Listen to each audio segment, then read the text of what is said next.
Diski Times, now available in stores around the country for only R3.50.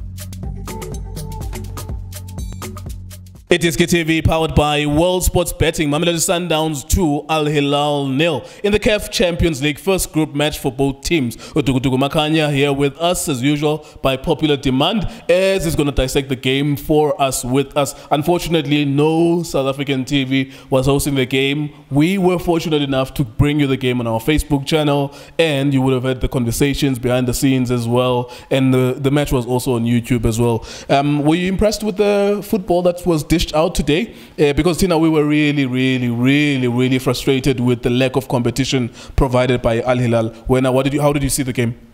Yeah, buliswa like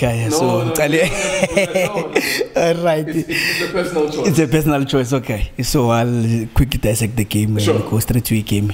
Yeah, so I was quality of football in terms of his Sundowns. I think first half they did very well, but they could have killed the game. McMillan Babi more clinical in terms of how much chances about creating, what they created, how much chances manning, and out of all the chances about creating, about scoring into the team they normally specialize ngayo. They are the so-called dead ball specialist la team layer. So abantu abaningi abanatlu ukuthi Sundowns bedlala nabo bani. So I'm a dead ball specialist, but they couldn't defend over why they were going for zonal marking. They went for zonal marking in terms of a set plays. Nanoma bangana bola, they went zonal. So it means abana strength so in terms of timing bola marka ngoba Sundowns they had they were, as much as they were drop. Sundowns be corner passing the ball, still find each other and still bathola opening. So it meant ukuthi labantu ba drop party without either idea ukuthi bayafaka inyawo or bayalwina ibhola by intercept or something. So they were only dropping to add my numbers and apply zonal marking and trying ukshifta up until second half. That's when at least I think baqala ukubona ukuthi how is it like ukuthi Sundowns idlala kanjani yabo. That's when they started to understand ukuthi Sundowns idlala kanjani. So hence kwabana ne change approach second half from Al Hilal, but first half Sundowns could have buried the game. I think maybe ngama goal 3 to 4 chances, but they created a lot. They were not clinical. What would you say about Sundowns' approach to the game? Formation, personnel as well. You know, I think in a different day with a different opposition, those weaknesses could have been better exposed. But today, it was so difficult for Al Hilal men to do anything positive in this game, just even the passing from me to you, the quality of the players that they have, even though they're Sudanese champions and they're always in the Champions League, I couldn't understand why they can't even do the basics. For when I Sundowns, back to the question, were you happy with their approach? Could you understand what they were trying to do, and what were some of the weaknesses that you picked up in their approach? Yeah, it's announced. I think the approach should be spot on. I think they knew, they understood my opponents abo official opponents abo. They only studied Sundowns through a game. So Sundowns knew what is it that they were expecting against Al Hilal.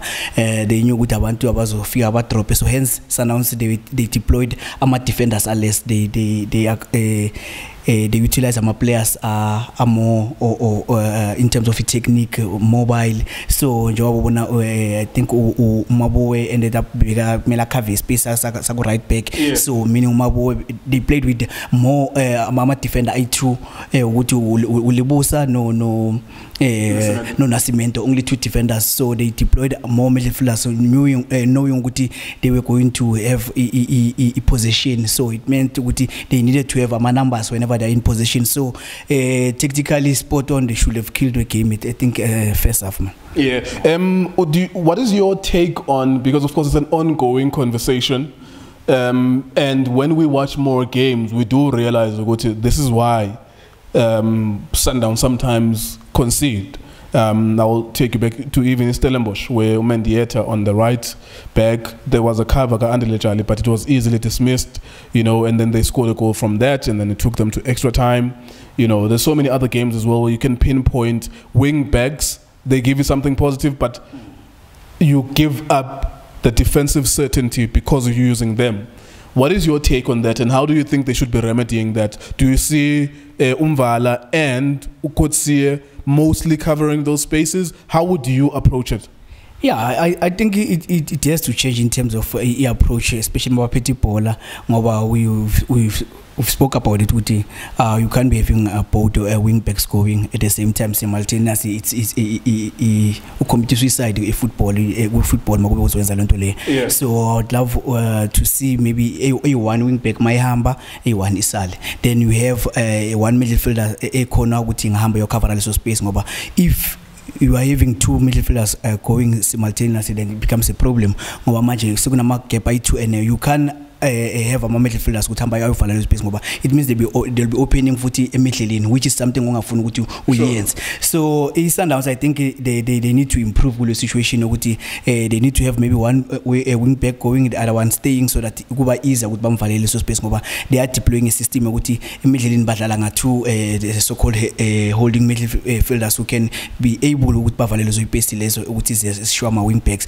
So it becomes difficult. Wing backs with two Ayahamba, and then you are left with maybe two defenders who are supposed to be covering those spaces. At the end of the day, the very same wing back is over late. People travel faster more than a player itself. Yes. Maybe let me ask you something controversial. Sundowns has 3 coaches, and throughout the game we see all of them standing up. Now that's trivial. That's really not important. It's neither here nor there, the fact that they get up and down, all of them. But I think there is a deeper question to be asked about the way Sundowns approaches matches sometimes, and even the personnel applied. Do you think there could be a clash, or there is a clash sometimes with those guys who go to look? Whereas one coach wants to go with a certain system, another coach maybe then goes eventually with a different system. Because I think today Steve Komphela was more vocal. We saw him most of the time. We heard his voice most of the time, asking the players to keep the ball and stuff like that. In other games, you see Manqoba and Rulani. What is your take on that situation overall? Because I think eventually when the results are not coming in, there's going to be questions asked about who is supposed to take accountability for that.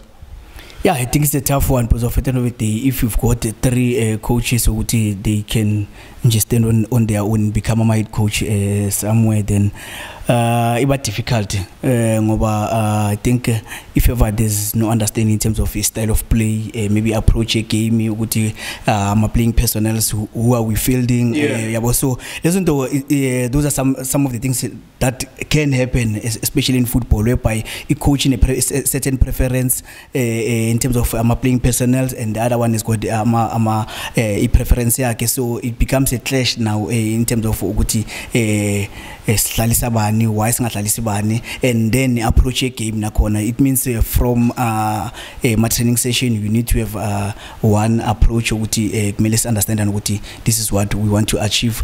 This is how we are going to achieve. So I'm hoping maybe that maybe it doesn't become problematic going forward in terms of having the so-called 3 head coaches who are calling the shot, escaping SE1. Yeah.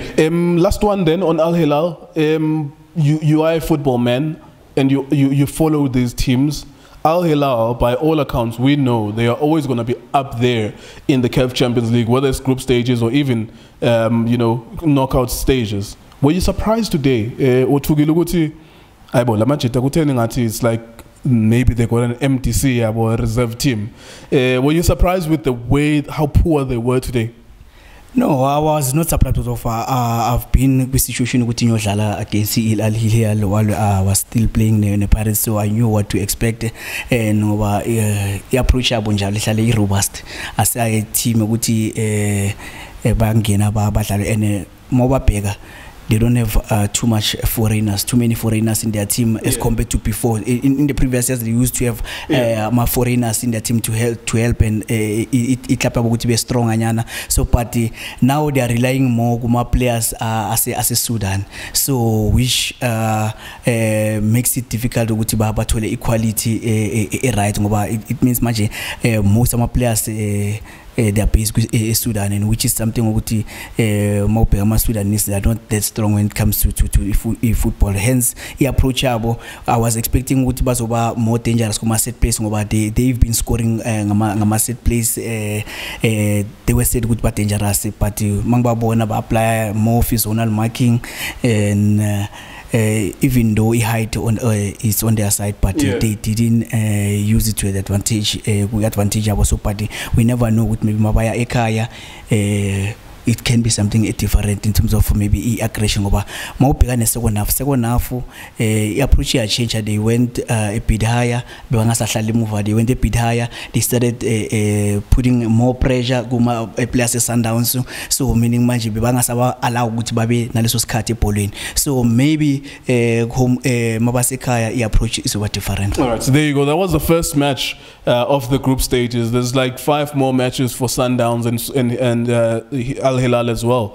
So they're going to have an opportunity as well at some point, maybe on game number 4 or game number 5, to slug it out as well. I mean, I certainly was surprised with the lack of quality there, because you would expect people to be able to trap and to be able to pass and to be able to attack spaces, you know, and they even have height, like Dugu was saying, like they have height. So you would expect that in set pieces they would utilize that, but they didn't today. Well done, Sundowns. Decent point at home. Now then, on to the next one. Otherwise, we thank you very much for watching our video at wsb.co.za, itiskitimes.co.za, Itiski TV on Facebook as well. We flighted this live. We have 73,000 subscribers or followers there, close to 70,000 subscribers on YouTube as well. We thank you very much for watching our videos.